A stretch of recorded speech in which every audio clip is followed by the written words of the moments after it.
Okay then, Raiders, we are back and we've got loads to go over today, as Embark Studios have now finally announced everything that's going to be coming within the Headwinds update, ready to go against all odds tomorrow. It's very intriguing, actually, what it is that you're going to be receiving, and this goes over everything, including the brand new matchmaking option, the trophy display project, and we also take a look into the Bird City and a brand new cosmetic. We're going to show you guys everything that you guys need to know, ready for tomorrow's Headwind experience. If you haven't already, smash that beautiful like button and subscribe with post notifications turned on. It'd be so greatly appreciated.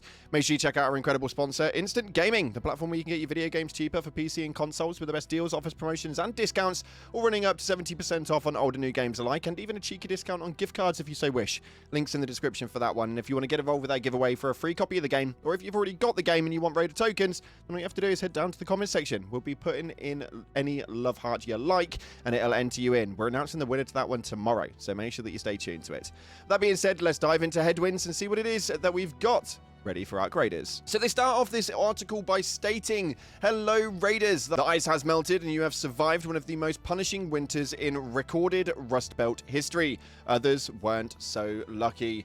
Bodies that survived begin to thaw, revealing a hardened, resolute spirit. The cold snap either kills you or it makes you stronger, and Topside is experiencing more and more Raiders going against the odds of forever greater glory and rewards." On January 27th, our Headwind update does arrive, and we are going to be receiving the solo versus squads matchmaking option.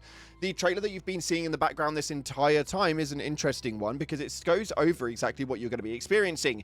It states right here that for those that have passed level 40 and are up to the challenge, it is now possible to test yourself as a solo in a lobby of squads. Will you be a hunter, a silent assassin, or a hidden looter? With extra XP on offer for joining as a solo against squads. All options are on the table. Now, I do find it interesting that they chose level 40 to be the number that they actually went for, as I do find that a solo versus squads is going to be probably the most challenging thing ever if you are actually feeling about going up against them. If you are trying to sneak around and maybe not get seen, then you've probably got a little bit more of a chance, but 40, they're going up against 3 level 75s would be absolutely demonic, and I'm intrigued to see how that one actually plays out. I'm going to be diving into that one tomorrow, so let's see exactly how it plays and what the XP difference actually is.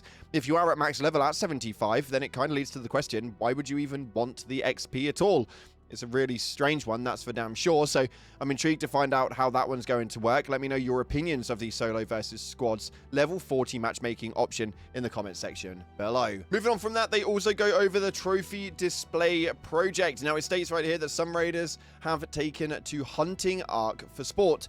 No longer is it just about defense. These mavericks take the fight to the machines and harvest them for prizes. Build out your trophy case process through the levels and unlock valuable items in the process. Now, as to what it is those rewards are, what those unlockable valuable items are, we'll have to wait and see. And exactly how it is that it actually plays out, we'll know exactly how the projects play. It's likely that you're going to need to hand in certain items coming from different items from Ark, such as the wasps and even the snitch scanners, maybe even the bombardier cells. There's probably a few things that you're going to hand in, and hopefully that what you receive through that is going to be pretty damn cool. Although no full confirmations here, it is a interesting one as well. Let me know how you guys are feeling about the new project, the trophy display. Next up, we have got the Bird City. This one really intrigued me, as have you noticed more birds hanging around in the buried city? Now the ice has melted, these intrepid survivors are stocking up on supplies for the nests. You'll find a lot of valuable loot in chimneys, but watch out for other raiders. Some will just be waiting for you to drop your guard.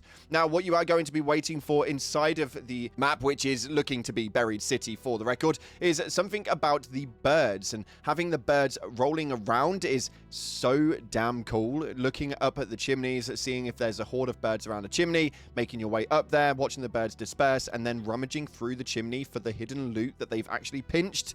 It's absolute genius. It'll work really well if those birds happen to look like magpies as well. I don't know why that would be such a detail that anyone would care about, but for some reason, it definitely intrigues me.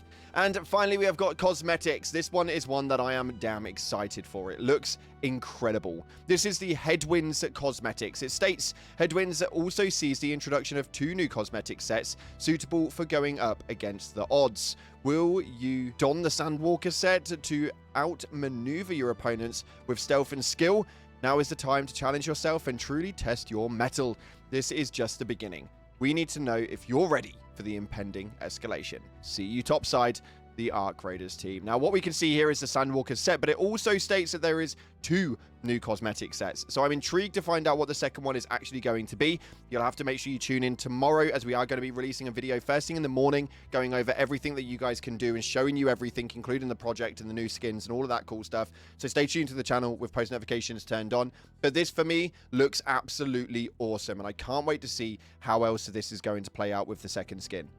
Now, you can't actually see anything in it, but when it states that the Headwinds update live January 27th, there is a skin in the middle. Now, you can't actually see exactly what it is, but it does look to be a character that has a cap on top, or at least that's the way that I'm envisioning it. That's the way that the silhouette looks like, and that's really where I think that that one is going to go. I am definitely really intrigued to see what the second one is going to be, but if you've got any ideas or any concept theories of what this one's going to look like in the next 12 hours, then do let me know via the comment section. I'm damn excited for this one. The Headwinds update is going to be incredible. Now, going into your top comments from the previous video, we went over the new trials that has actually happened this morning, including a new map condition, big update, and some large talk about what's going to be happening during this Headwinds update. I'm extremely intrigued by it, but you guys had a lot to say about this. This first one coming from Jay Keller right here states, anyone think it's weird that for harvesting plants trial that the fruit doesn't even count if you kick the tree? I mean, I guess it depends on your definition of harvesting. I think it should count, at least if you kick the tree. Anyone else agree or disagree? Now, I do massively agree with this, and I think that there is, unfortunately, not our problem with why it is that the harvesting doesn't really collaborate in properly. The cold snap event didn't allow it either. It's really odd, but there is actually some narrowed down rules when it comes to harvesting. I just wish they were a little bit more open about what it could actually be. But yeah, ground plants and also the fungi, they will be the only things that will work for you.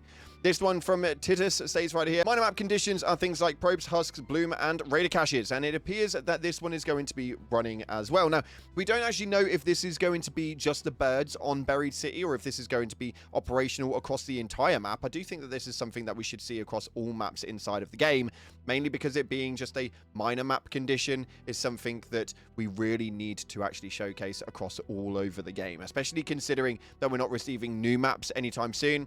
Keeping it fresh and making sure that it's dotted all over the place would be, for me personally, the better idea for these minor map conditions. But let me know, if you could just pinpoint it to one map, which one would it be and why? And finally, this one right here coming from Insokun says, aggression-based matchmaking is the best thing to come to the genre for the best player base since it becomes a thing. Plenty of people want to play a more chill extraction shooter with little to no PvP, and if they get stomped consistently, they leave the game completely. This lets them cater to everyone, which is only good for the game. Now, the only problem that we have with that is that the aggression-based matchmaking doesn't always completely operate that way. Obviously, you can't guarantee that they're actually going to have the PvE lobbies all of the time, and sometimes they will go in, they will get shot at. The moment they shoot back, they are instantly bumped up on the listing closer towards the PvP lobbies. It's really, really difficult to actually monitor it because you essentially have to run away or just like not shoot back and just die to be able to avoid going into those PvP lobbies. There's got to be a better way to do it, but for me personally, I like the aggression-based matchmaking. You can manipulate it quite well, but I just would love to not have to run away and avoid shooting back when someone's shooting at me. The algorithm should really know that. Nonetheless, anyway, that's all we got time for today. We're going to dive in tomorrow with all the information happening inside of Arc Raiders tomorrow morning. Make sure you're here for it. Do not miss it. Thanks again for watching. Like, subscribe. Appreciate your faces. And as always, I'll see you in the clouds.